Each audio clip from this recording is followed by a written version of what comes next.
Gotta hope this angle's good, otherwise this shit's gonna... Wait, hold on. Oh yeah, you stand up there. Oh, you're... Hey, my lip grade just went up. Let me see why.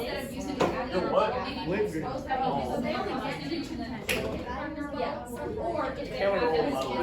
We'll say some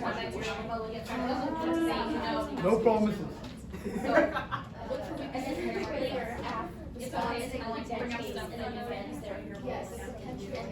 And also sometimes you can have some pre-written questions. Like especially all right.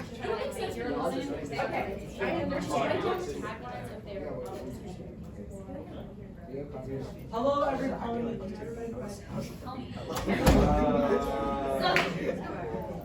Get out your flush. We said practice flying. Okay.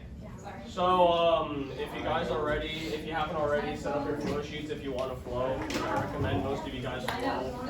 But, we're going to go and get started really soon because we don't have that much time and we want to have time for, like, comments and stuff. So, is anyone not ready before Abby starts? Right, give us a little bit more time. Entertain them, Philip. Entertain them, Abby. Abby, how was your day? I have a free flow. Oh, Abby, then tell us about your day. It was boring. You need to captivate your audience. We're a room full of lay judges. Abby, you finished physics C? Yeah, basically he ate my lunch. I'm smiling. He's So, smiling. you were also there. So, Phil's your episode. Dude, this is very hard.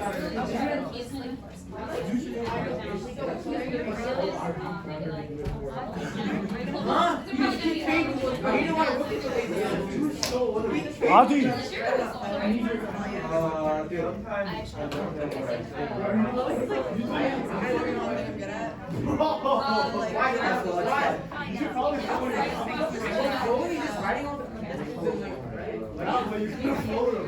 I will. Abby's tall enough. Don't worry about it. Do the check. That's fine, yes. Well, flowing is like this. This is flow.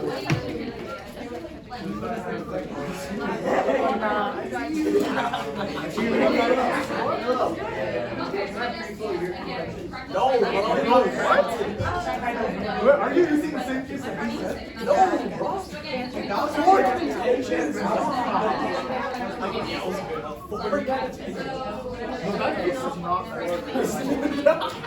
How do you beat that in one and see without I can't. Why? We got to get started. No, I'm going to Yo, camera's on, by the way. That's incredible. I'm not Oh, this recording? Yeah. Either of y'all need help with plumbing? Are you having plumbing issues? Are you having plumbing issues? Oh, I see. What'd you say? About to get that. Okay. Just they look broad. I said that shit alone.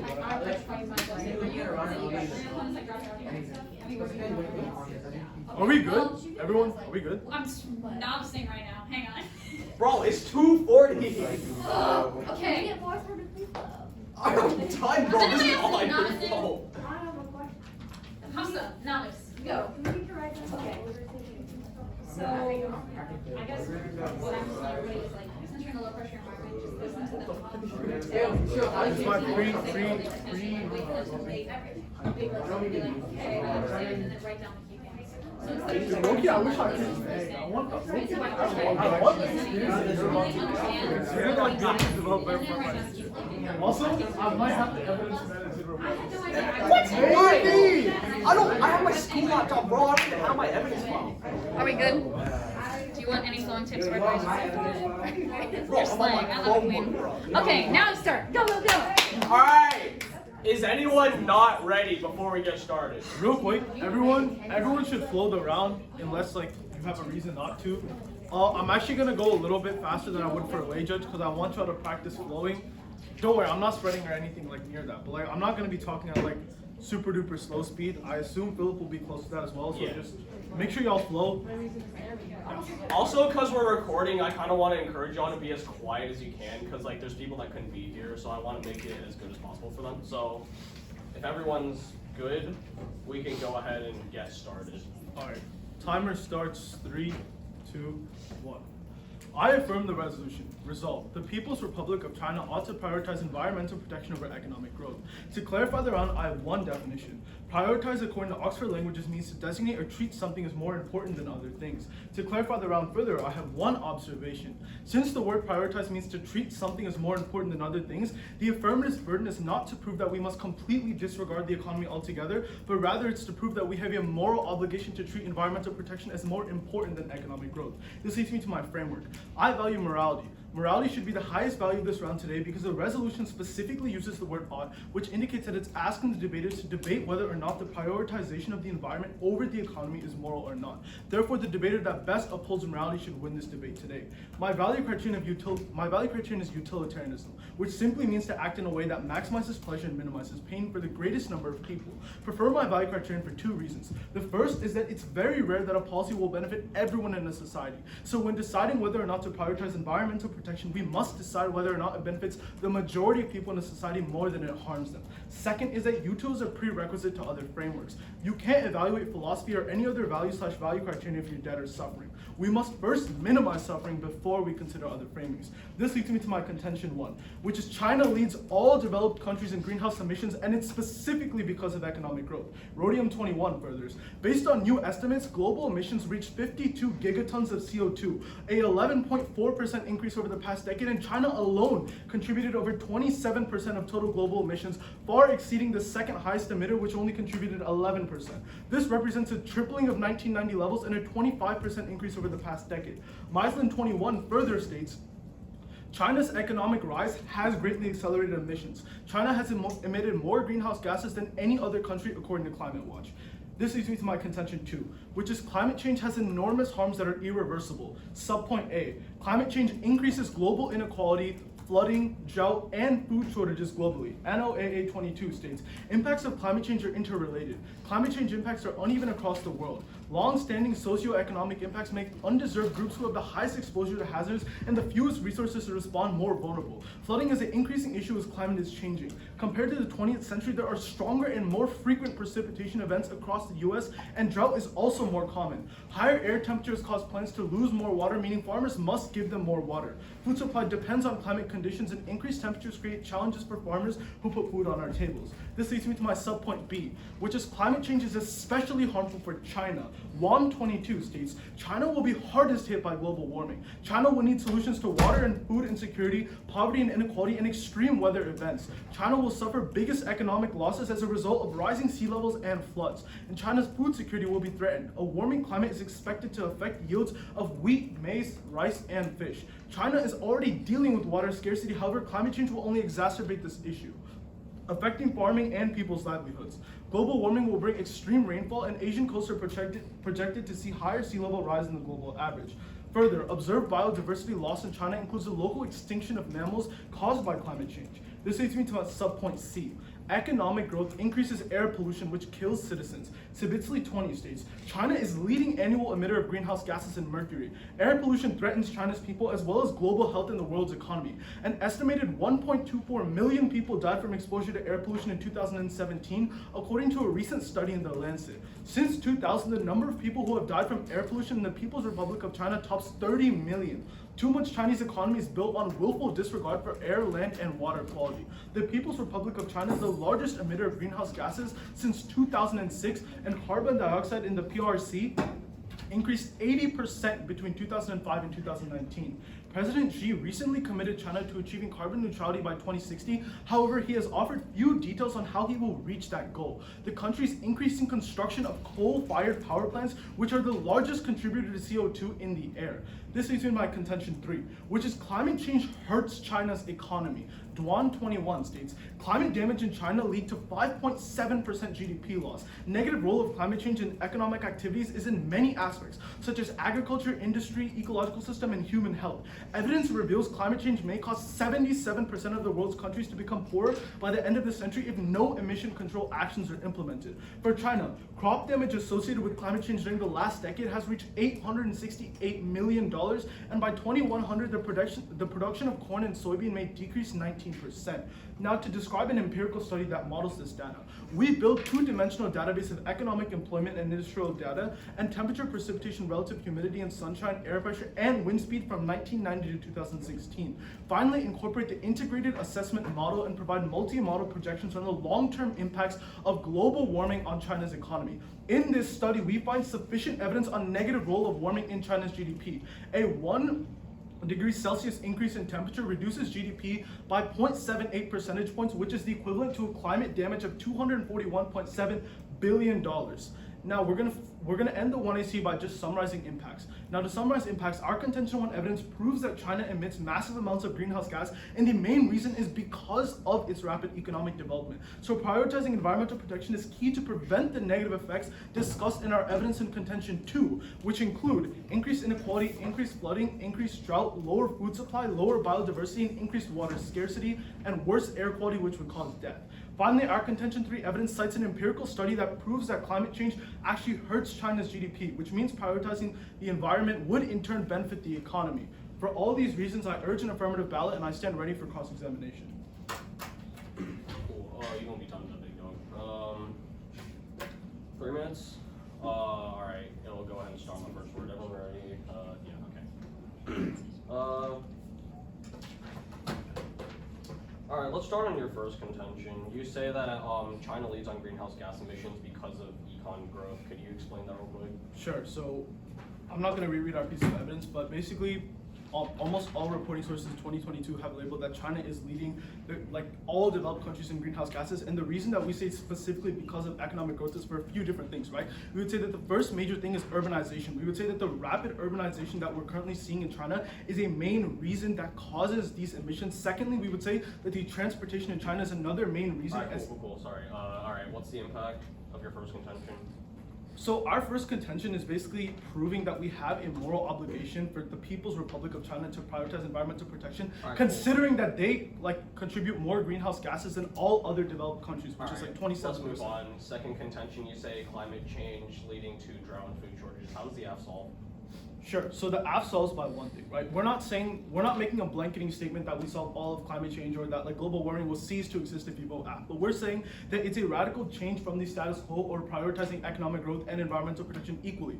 We would say that prioritizing environmental protection will at least ensure that we can take steps to make sure that our future society is a society where we can minimize the amount of climate change and emissions of greenhouse gases that we're seeing in this world. All right, cool. Thank you. Okay, contention to subpoint B. Saying that it's harmful for China. Okay, never mind. You already answered that question. All right, C on air quality. Is your impact these 30 million deaths? Aiden Fuller, please come to the front office. Aiden Fuller, please come to the front office.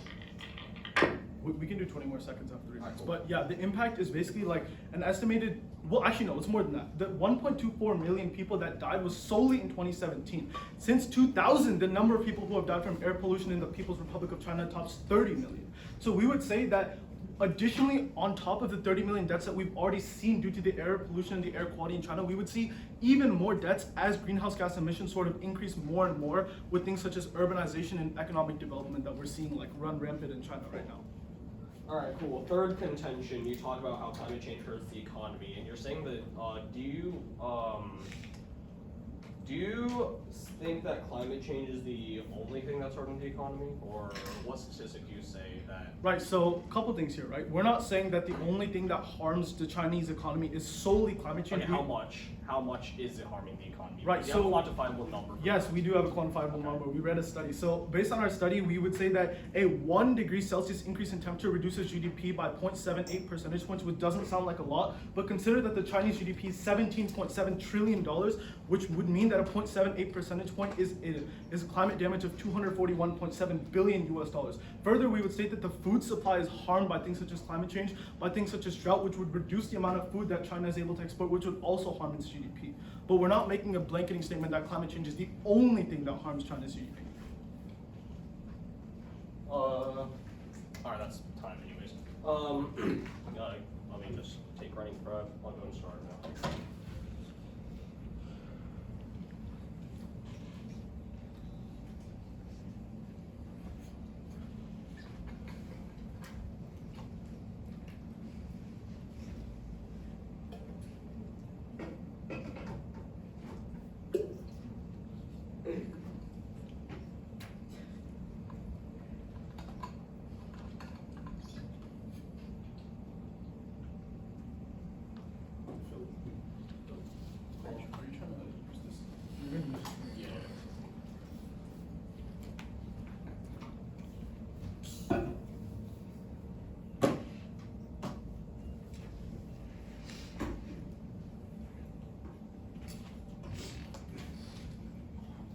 Alright, stop time, that was 50 seconds.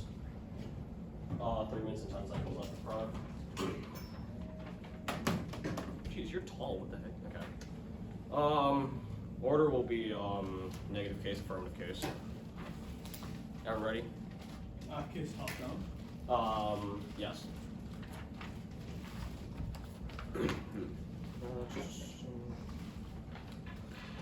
Everyone ready? I'll start on my first word. I'm good. Alright. Get my dog though.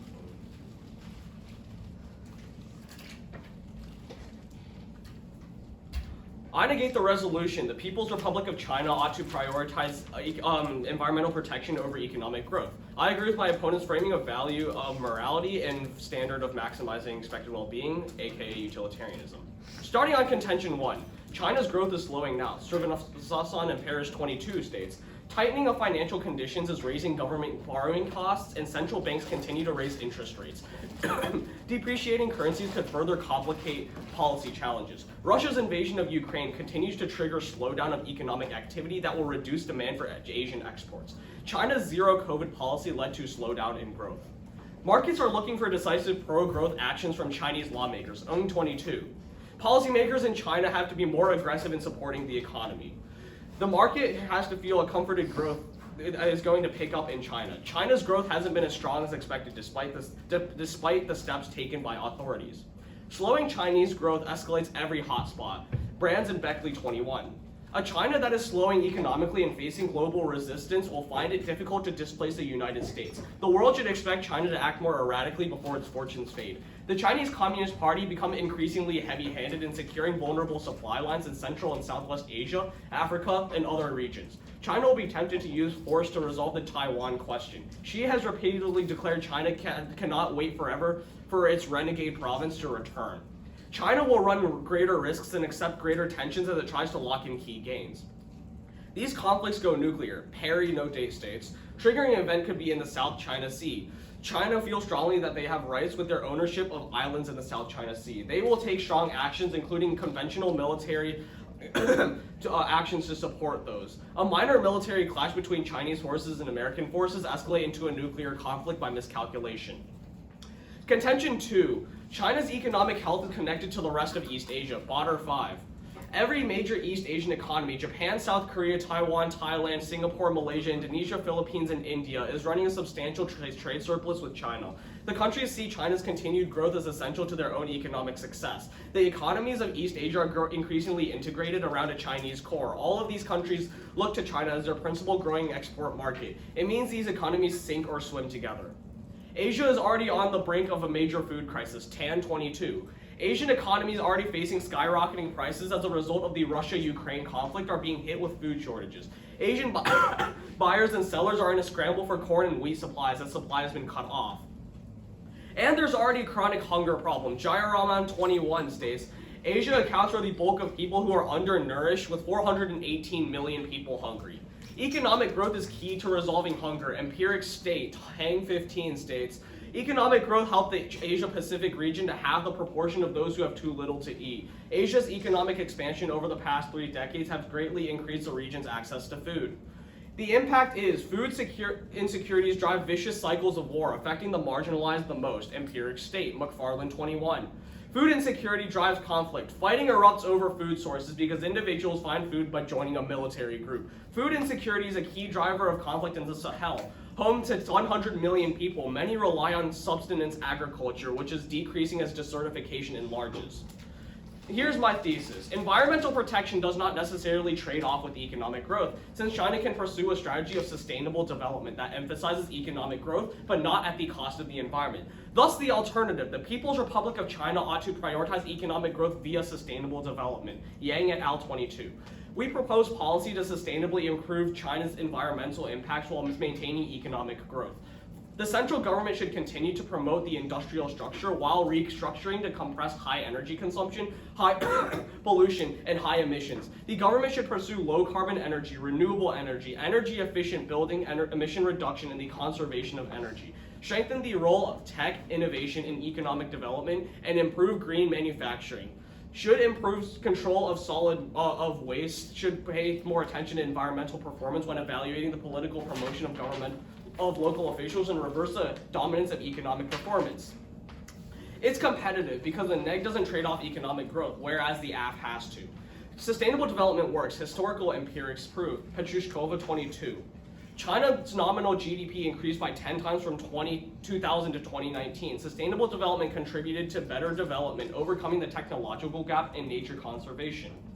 Alright, moving on to my opponent's case, no clash on the framework again. Starting off on the first contention. My opponent says that China leads on all greenhouse gas emissions because of econ growth. I'd like to cross-apply my food supply contention. People die of starvation in what, like 30 days? Climate change is real, and your impact is going to only come to fruition like, what, 50 years? I already mentioned that right now that food insecurity is a major problem, and if we are really going to weigh the impacts here, mine should come first because of the fact that the affirmative does not actually solve for these food crises, while I actually provide an accurate plan underneath economic development in order to solve these harms. Even they highlight these harms in their affirmative, but only I solve this issue. On the second contention of climate change, they talk about how it has high consequences such as drought, and food shortages. Conveniently, what I talk about in my food contention. In cross-examination, they said the only thing that'll solve it is quote-unquote radical change. Let's talk to ourselves about what this radical change entails. What I am proposing is a restructuring of the government to not prioritize economic growth, but to do so in a way which is environmentally sustainable as well. The affirmative has to trade this off when I can. I've said in my case that we right now can do this while simultaneously prioritizing environmental protection. So cross-apply the food contention again. What do you think will come first, climate change or food shortages? On to the second and third contention. Again, they don't really solve for this again, but you say 30 million people have died thus far from air pollution. China has 1.4 billion people. Also, my first contention of market says that not only does the environment get harmed, there's also all causes of people dying, as well as food shortages. People die from food insecurities, and that's also something else that happens, so I don't know why you can state that air pollution is such a large impact in this. On the third contention, they say that climate change hurts the economy. Once again, just an outline of this, it's not unique. Look at the contention one on the neg. You talk about billions of people in the world, billions of economy loss by a 1% increase in temperature, but then there's also, but then they also, once again, I mentioned that there's 1.4 billion people in China, as well as the fact that they haven't mentioned how this economic change or human death is the largest thing that contributes. Yeah, that's fine. All right, cool.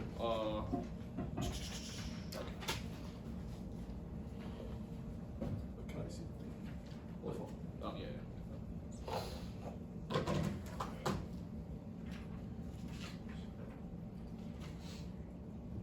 Is everyone good for cross? Anyone not good? We're good to start. Okay, let's just go ahead and start on your contention one. So you're saying China's growth is slowing now. You read some evidence on how China's economic growth is, once again, like slowing right now, and you say this causes nuclear war. Can you explain? Yeah, so what we're saying is, okay, I said that would lead to conflict, not nuclear war. How does it lead to conflict? Okay, yeah. So China's growth is slowing right now, and that market is looking for action. Hold up. So you say China's growth is slowing right now. What is China ranked in the world right now? Like, what is China's economy ranked in the world right now? I just want to know. Okay, the ranking of economy doesn't correlate to economic growth, but I mean they're second to America, but Okay, that doesn't correlate with growth. Okay, so China has the second largest GDP right now, but you're saying that their economic growth is slowing, so that means that it'll lead to war, correct? That's the rundown of it. I Okay, guess. and can you tell me who's gonna attack China, who has once again the second strongest military in the world? We're saying China will attack other people. That's the conflict that's gonna occur. Okay, as with the That's Taiwan fine, that's fine, crisis. that's fine, that's fine. and- Alright, so on your contention 2, you say China's economic growth helps the economies of other countries such as India and Taiwan. Your impact is food shortages, so you say food shortages causes war, correct? Yeah. Okay, I mean, we're cool, saying. Cool. Okay. Yeah, that's fine. Okay, so why is economic growth key to increase food supply? Yeah, so we're saying, as per my Tang 15 evidence, I said that economic growth has helped the Asia Pacific region to half the proportion of those who have too little to eat, and their economic expansion has greatly increased the region. Wait, so quick question. So is China experiencing food shortages right now? We're saying that the countries that China has helped have historically and still are suffering. But from food is China itself experiencing food shortages right now? I don't know. That's not what we're saying. Okay, sure, that's fine. So, if food shortages is your impact for contention 2, don't you agree that climate change would cause food shortages via things like drought and flooding? Well, we're saying. I mean, we're both trying to link into the. I mean, our impact for our second contention is that food insecurities cause war, but at the same time, we're both linking into those food insecurities. So, No, alright, that's not my question, right? What? I'm asking you, is food shortages worsened by climate change? It's a yes or no question. It's literally a yes or no question. it's not the only thing, but I mean, I suppose. Okay, so empirically, that's a yeah, yes. it would- Okay. Okay. So on your contention 3, you say the People's Republic of China should prioritize the economy and environment equally, right? Yeah, we're saying they should prioritize economic growth via sustainable development. Okay, so what is sustainable development? What does that even mean? Yeah, so we're saying that China, while improving their economy, should take on environmental initiatives in order to benefit both. Okay, that's fine. Your only response to my contention 3 was saying that it's non-unique, right? Yeah, cross-applying the Okay, first cool. contention. Cool, so, and then your only response to my contention 1 was basically just saying food insecurity outweighs. Time frame, yeah. Alright, cool. I'm gonna start prepping when I sit down.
How much time you use? 3:30. Alright, 3:30. Cool. Alright, is everyone ready? What's the order? Oh, sorry. Order is gonna be framework, their contentions top down, and then it's gonna be defending app case. Specifically air pollution and contention 3. Is anyone not ready?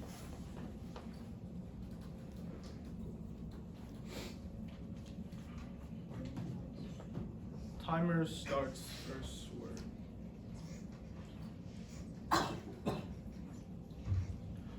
So first on framework, we're winning under utilitarianism. The one in R makes the key mistake of simply saying that we have the same exact framework, but doesn't explain why they're winning. So we're gonna go ahead and do that for you. We can't have any moral society where we maximize pleasure because of the fact that air pollution is currently running rampant and causing deaths. And further, their only response to my contention 3 was that it's non-unique. We're gonna explain why later on with no real warrant. And they also basically concede the fact that we benefit the economy based on the empirical study that we provided in our contention 3 evidence. So we're clearly maximizing the greatest amount of good for the largest amount of people. Now let's move on to their contentions. Their contention 1 was China's growth is slowing now and they have an impact of nuclear war. First, China can afford to prioritize environmental protection while maintaining a financially stable economy. Risman 22 states, developing nations can afford growth with clean energy. To build economies, developing nations may be best served by deploying renewable energy, electric vehicles, highly efficient industry, net zero energy buildings, and other green technologies, thereby leapfrogging the dirty phase, which is what China is currently in. Clean energy technologies are reaching cost parity with fossil fuels, and steps to improve energy efficiency are already cost saving.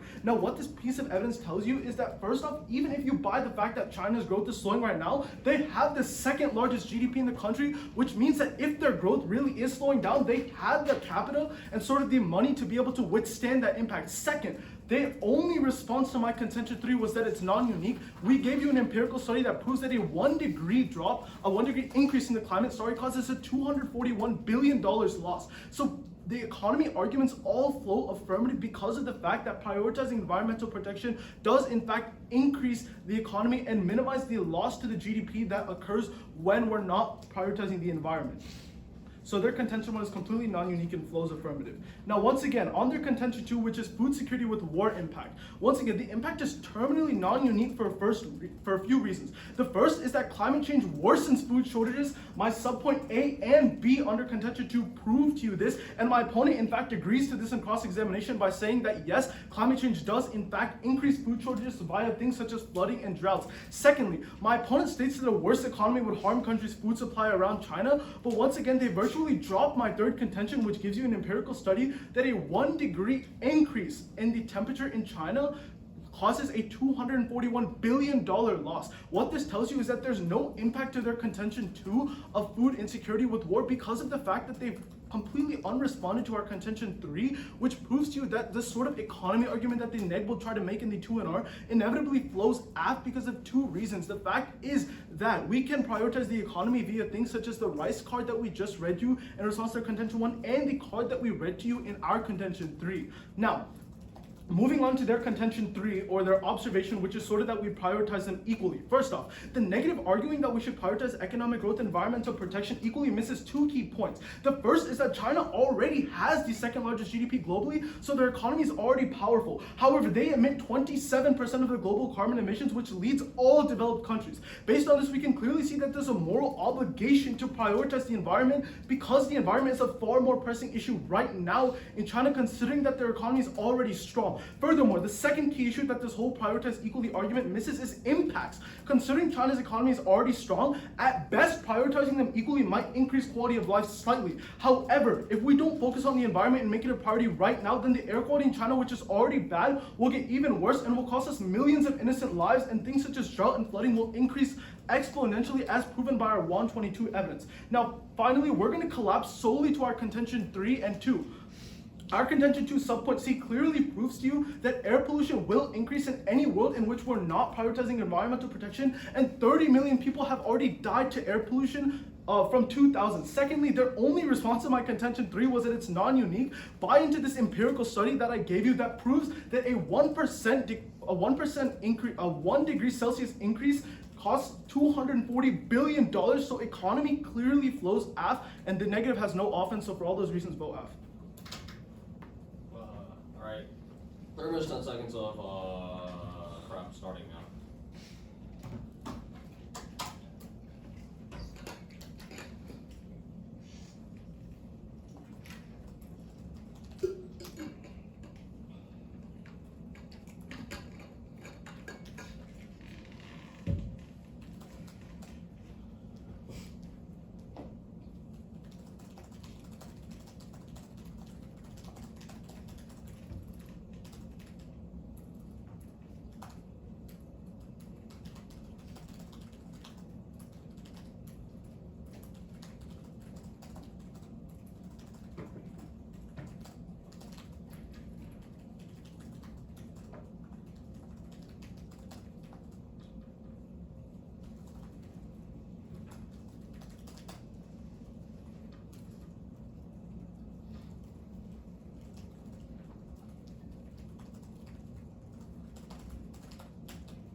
Time.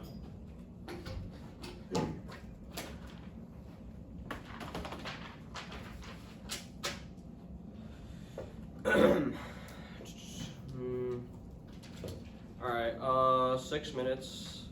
The order will be framework briefly, act contentions, neg contentions, weighing, and slash voting issues, whatever. Wait, hold up. You said after contentions that make contentions? Yeah. Alright, everyone good? Hopefully. Cool. Time will start on my first word. Whoever wins the framework of maximizing morality and util underneath their case should be the one who wins the debate. Starting with what they mentioned. They said that the 1AR doesn't explain how they're winning framework. Of course, it's my first speech. What do you mean? It's not a critical mistake. Also, you mentioned that we can't have a society where we maximize pleasure with air pollution, which is what you capitalize on through your entire case. I'll go ahead and move through your case while axing these claims down. Starting with the first affirmative contention. Let's give a little top-level issue in this round. They make so many arguments about why the environment is good, but make absolutely no claim to why we have to prioritize it over economic growth. That's their critical mistake. I made no critical mistake, thank you very much. Starting with their first contention, let's do a little bit of impact weighing. Food kills people now, climate change kills people in 50 years, but that's not the major point because they collapsed into contention 2 and contention 3. On their contention 2, they talk all this big game about air pollution killing people, but their crucial mistake is nowhere in their argumentation did they, A, give a solution to solve, or B, say why it's unique to not prioritizing environment over economic growth. In my case, I gave you solutions for how market intervention can solve these issues, especially the alternative advocacy that I gave about sustainable development along with economic growth. So therefore, they drop that completely. It literally says we can help the economy while also promoting sustainability. Solves their entire case because 1, they don't give you how they're going to solve these issues, and 2, they also say why it's not unique to they also don't mention why it's unique to solve these issues by prioritizing the environment over the economy. That's their mistake. The resolution says the People's Republic of China ought to prioritize, as per their definition, environmental protection over economic growth. I'm saying we can do both in tandem. None of their argumentation says why we can't do what they say, but also equally prioritize economic growth. Moving to their contention 3. Most of their case was spent on harping on the statistic that 1 degree of growth in global temperatures will cause $240 billion in economic loss. Let's go ahead and run this down. I didn't drop this at all. There's alternative causes, and it's non-unique, as I stated in my own case.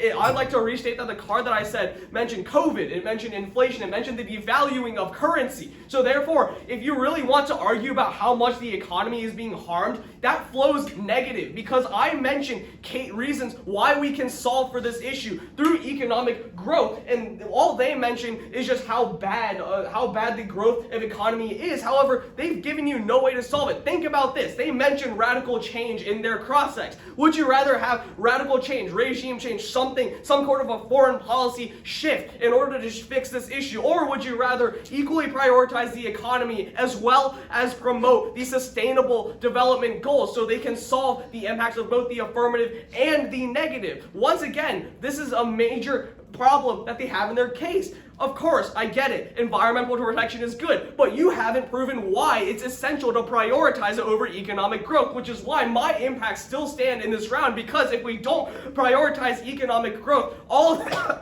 these impacts will continue to happen. You provide no solvency even for your own case. So let's move on to the contentions. First, on their first contention, they read stuff about the economy being helped by new innovation or something, and then read a card, but nothing in there states that they should prioritize this over the economy. That new card that they read in the 1AR actually flows negative, because that just proves that we can make innovations helping the economy while simultaneously helping environmental protection. So if anything, their rebuttal bolstered my case. Moving on. To the second contention, they say that the impact is terminally non-unique. The fact is that climate change worsens food shortages, and also that I agree with that. Yes, of course, I said that climate change worsens food shortages. Of course it does. But let's think about the impact weighing that I made. Climate change, the impact of that are going to happen like, 50 years from now or something? We're saying that if China doesn't prioritize economic growth at all, food shortages will happen because of these countries that they propped up throughout the course of history will go down. They will sink, maybe in a literal sense. And then they won't be able to feed their citizens due to the lack of support. Right now, we have seen food shortages take hold due to the Russo-Ukrainian conflict. If China continues to dogpile onto this issue, we will see these countries that I mentioned inside of my case. If I can go and find it, but it doesn't matter. It's all these Southeast Asian countries. Let's see, Japan, South Korea, Taiwan, Thailand, Singapore, whatever. All these countries with millions of people in it. They cited a statistic in their case about hurting 30 million people so far with air pollution. But think about it, if China doesn't supply these countries with food, there's going to be way more than 30 million people that are dead. Their own citizens are going to be dead because they're not going to be able to feed their own citizens with the food that they produce. So therefore, all right, just a couple of weighing impacts and voting issues. First of all, top-level voting issue. The most important fact is that, first of all, nowhere in their case do they say they solve for the harms that they produce. And second of all, nowhere in their case does it say it's essential to necessarily prioritize this over the economy. They make arguments about, at the very beginning of their case, it doesn't mean that we should drop economy completely. However, all of their arguments are premised on the fact that economic growth is bad, and I'm saying that economic growth is good, which is why you should prefer my case over his case, because as I've highlighted throughout my entire case, you can look at your flow for yourself. No uniqueness, no solvency. I'm the only one that gives those, and therefore you must vote negative. 30 seconds left, bro? I didn't do that.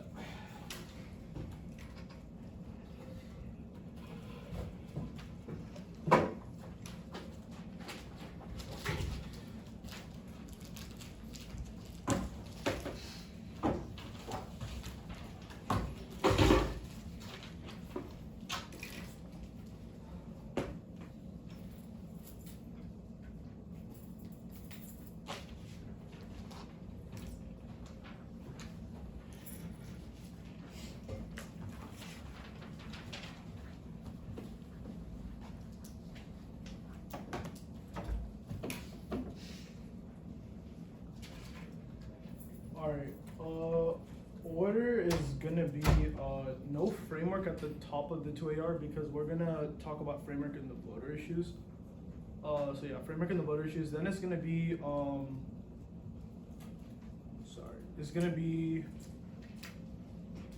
it's not really gonna be a line by line of the 2AR. It's gonna be like overall clash. It's gonna start off with their defense of their contention. So we're just gonna go through the neg contentions 1, 2, and 3 wasn't really mentioned, so we're not gonna go on that. And then we're just gonna go to our arguments. Is anyone not ready? Cool.